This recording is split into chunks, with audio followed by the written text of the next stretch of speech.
Paano magnegosyo kahit na OFW ka? Yan ang pag-uusapan natin.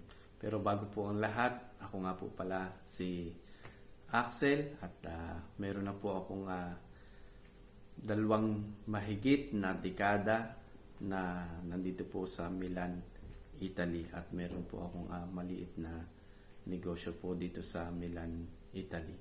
At ngayon ho ay pag-uusapan po natin paano mag-umpisa ng negosyo kahit na OFW ka, yung maliit na negosyo, no? So marami po sa atin na nag-iisip na sa pag-uwi natin sa Pilipinas ay gusto natin magnegosyo. Yun naman lagi ang natin, magnegosyo kapag umuwi sa Pilipinas. Pero isa lang po ang common sa ating lahat.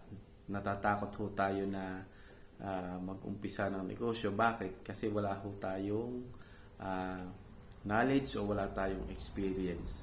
So ano yung dapat natin gawin? So ito na po ay tutumbukin na po natin, sasarguhin na po natin kung ano yung dapat kong sabihin sa inyo, at napakasimple lamang naman po. At nabanggit ko nga kanina, nasabi ko kanina, meron po akong maliit na negosyo dito sa Milan, Italy. So ano po ba yung dapat na gawin po para magnegosyo na po agad kayo kung saan po kayo naroroon na lugar man o kahit na nasan kayong bansa, basta magnegosyo na agad ho kayo. Umpisahan nyo na po yan kaagad-agad. Huwag po kayong mag-isipan ng kung anumang bagay. Bakit po?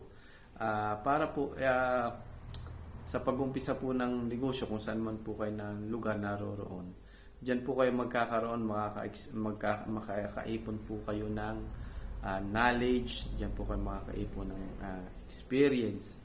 At sasabihin ko po sa inyo kung ano po yung experience ng may malaking puhunan at maliit na puhunan. Parehas lang po yan. Dahil po parehas lang po yung lugi. Kaya lang yung feeling medyo mas masakit kung malaki ang puhunan. Pero kung pag-uusapan po natin yung learnings, parehas lang po yan. Parehas lang po yung magiging po natin na kaalaman o karunungan po sa pagnenegosyo. Yan po ang may share ko sa inyo kung paano po tayo mag-uumpisa ng maliit na negosyo kahit na OFW ka. Ngayon, kung kayo po ay magkaroon po ng kahit na anong negosyo po kung saan man kayo naroroon, hindi na po kayo matatakot na magnegosyo kung pag-uwi nyo man po sa Pilipinas. Bakit? Meron na po kayong naipon na kaunting kaalaman, kaunting experience, at sapat na po yun. Dahil alam nyo na kung ang inyo pong naipong pera, ang inyong hawak na pera, inyong ipupusta lahat-lahat. So alam nyo na hindi dapat.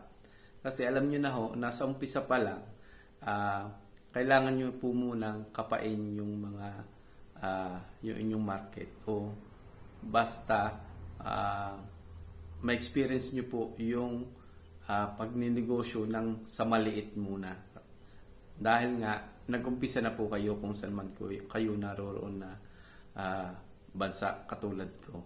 Kaya kung kayo po ay nag-iisip na umuwi ng Pilipinas at magnegosyo, so malalaman nyo na ay hindi pala ako dapat mag-umpisa ng ganitong kalaking puhunan, dahil hindi ko pa alam ang pasikot-sikot sa negosyo, o wala pa akong information, o wala pa akong experience sa ganitong negosyo.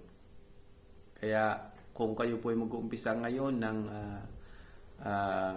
pagnenegosyo kung saan man kayo naroroon, so malakas ng loob nyo na mag-umpisa sa Pilipinas, dahil yan ho ang common o karamihan na pakaramdam o iniisip ng katulad ko na OFW na gusto umuwi ng Pilipinas, gusto magnegosyo, may puhunan, pero hindi alam kung paano uumpisahan.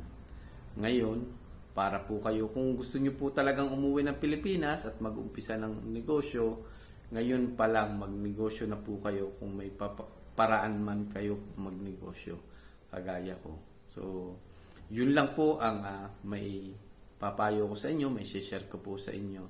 At nawa may natutunan po kayo at huwag nyo pong kalimutan nga pa lang like and follow itong ating page at nawa sa susunod po ulit na video ay mayroon po akong may share o nawa may matutunan ulit po kayo sa aking mga i-share po sa inyo. Yun lang mo po. Maraming po salamat.